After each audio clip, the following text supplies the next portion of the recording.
If you are ever lucky enough to be in Freeman and you can go to the big Schmeckfest supper, get there early and plan to stay a while. Don't worry, you won't have any trouble getting a place at a table. And they're not going to run out of food. Nope, that's not going to happen. It's just that there's a lot to do here even before you sit down to eat.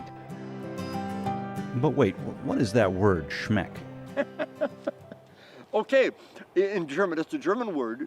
Schmeck is the sense of taste and of smell. And fest is basically festival. So it'll be a festival of celebrating the sense of taste and smell.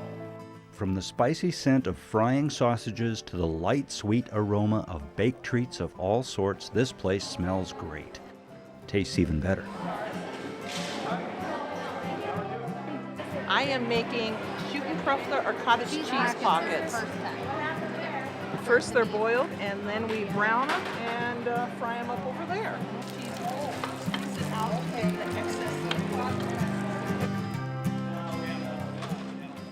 During the afternoon, they make the sausage that they'll serve at the evening supper. A lot of it is also sold and bought for take-home. Well, we purchased 11,000 pounds of meat, and the meal uses about 1,100, and we hope to sell the other 10,000 here.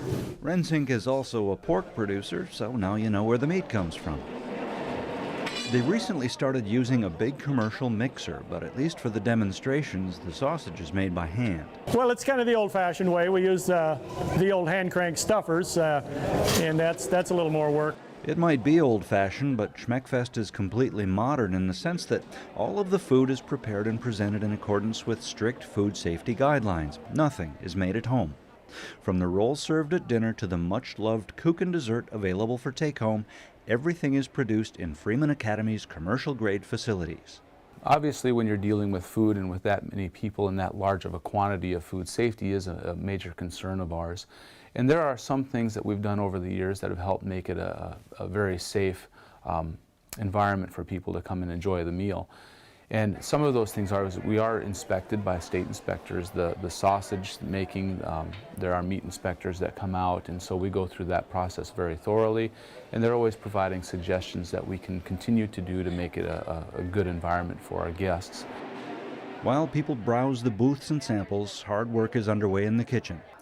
On Friday and Saturday nights, on 2 consecutive spring weekends, this volunteer crew will prepare and serve a family-style supper for 1,000 diners. 1,000 people each night, so 4,000 total. Our meal consists of noodle soup, green bean soup, then stewed beef, homemade pork sausage, smoked, fried potatoes, knäpfle, which is a little German macaroni with a little cottage cheese, a lettuce salad with a sour cream dressing, sauerkraut, Hutterisch style, which is a sweet sauerkraut, and then for dessert there's Plumemous, which is a creamy pudding kind of thing with dried fruit, and Kuchen, the South Dakota State dessert, and poppy seed roll.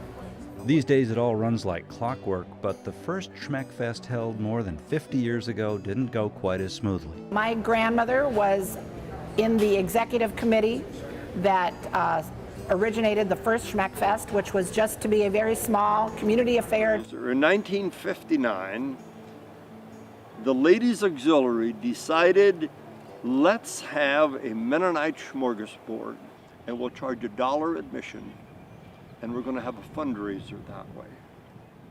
Well, they didn't know how many people to prepare for. Well, they planned for 200 people, and then people started getting excited about it, so they thought, well, we better plan for 400. They aren't really sure, but they think they served close to 1,000 people that first night. As the evening went along, they were absolutely, totally out of ethnic foods. They were out of foods in general. They went uptown and from Lauber Meat Market bought all the sausage they could find. They went to K&K store and brought all the bread they could find just to make sandwiches, anything that could be served.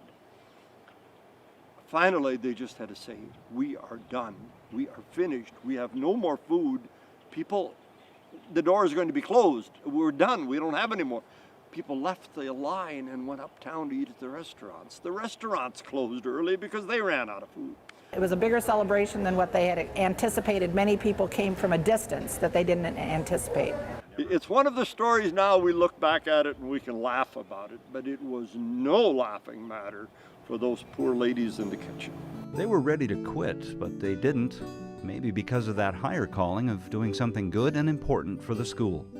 Freeman Academy is a school that was started a little over 100 years ago by some of the Mennonites that moved to this area. Their history can't and shouldn't be told quickly, but at least in terms of ethnicity, their ancestors were Northern or Low Germans, Swiss, and Hutterish, people from within and around Austria. Protestants who left their homelands in the 17 and 1800s looking for greater religious tolerance in Russia. They didn't find it. In the 1870s, many came here.